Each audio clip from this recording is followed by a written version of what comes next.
John is gasping for his dear life, as he is being carried from the ambulance to the ICU through a stretcher. He was nearly unconscious, as his breathing gets heavier and heavier every passing second. His heart is racing against time, beating an insanely rapid rate. Then, there was darkness. He opened his sleepy and sunken eyes for a moment, as he felt a pinch of immense piercing in his heart. He caught a blurred glimpse of his busy surroundings. He saw masked people in white gowns circling around him, moving in sporadic, rapid movements. But John's drowsy eyes got fixated on a familiar, yet uninviting, and fearful sight. He saw a tall, dark, and shadowed figure behind the doctors and nurses. It is standing still, watching him, glaring at him, with its red, and hollowed eyes. It has a bony face structure, and an intensely horrendous, and terrifying presence. He was certain. He was, very certain. John saw death. He struggled with all his might, with all the little strength that he has left in his feeble body. He manically shoved and pushed away, the helping hands trying to save him. Then, he felt a prick on his left side. His consciousness was slowly leaving him, as he was being sedated. John looked around, and he can no longer see death. But little did he know that death is just right behind him, ready to take him, the moment he completely closes his eyes into darkness, for the last time.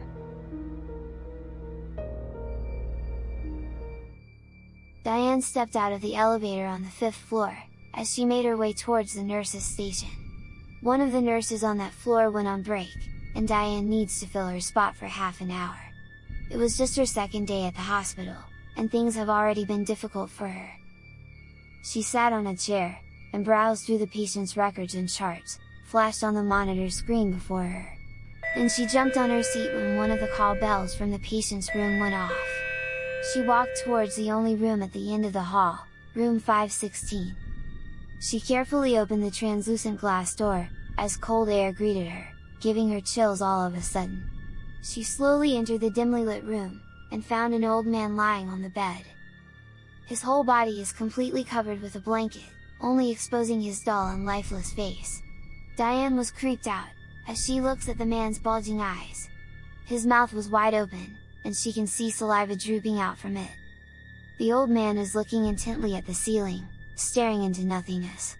She asked what he needs, but she only heard a deep, and ghastly cough as a reply. She asked him again, but this time, he was completely silent. Diane just decided to leave the man, because they are going nowhere. She just told him to press the call bell again if he needs anything. She left the man and attended to the other patients on the floor. She was in another room, when she noticed a nurse pushing a little girl in a wheelchair. She was wondering where they could have been, because there's no any other room from where they came from, except room 516. She began to get scared. She suddenly remembered the ghost stories going around the hospital. Even though hesitant and trembling, she decided to follow the nurse and the girl. Somehow, she wanted to know if the ghost stories are true, or if it is just her wild imagination, giving her a big scare. But the moment she laid eyes on them, they instantly vanished. Diane was stunned and extremely terrified. She was speechless. She was frozen from where she's standing for a minute, when the nurse she's filling in, suddenly approached her. Diane got startled and gave a frantic scream, so the other nurse rushed her and told her to calm down. She told her about the nurse and the girl vanishing, after they came out from the room 516, where a weird old man was lying. The nurse gave a shocking expression, as her jaw dropped while listening to Diane's story. She said that she has heard of stories about the nurse and the girl in the wheelchair, roaming around the hospital grounds. But it's her first time she heard about an old man in room 516. Diane's horrified face became puzzled. She immediately ran inside room 516, and stood in dead and fearful silence, and disbelief. She found no one, but an empty room. There was no trace of the old man, except the dust on the floor. Then, she screamed and scrammed her way out of the room. Because the call bell from 516, suddenly, rang.